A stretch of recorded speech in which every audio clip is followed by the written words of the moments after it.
Hi, guys. Welcome to our series all about Wix carts, orders, and checkouts. Save time when looking for specific orders by filtering them on your dashboard. Here's how. On your site's dashboard, go to Sales and go to Orders. Click Filter, and a panel on the right will appear.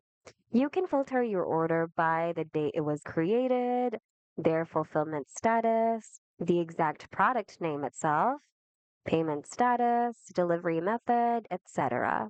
To get more specific results, you can select multiple filters at the same time.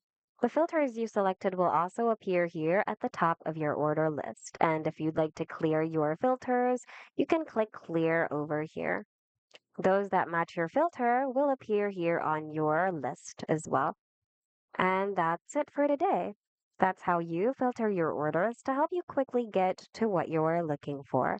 We hope this video was helpful. If it was, hit the like button and consider subscribing for more Wix tutorials.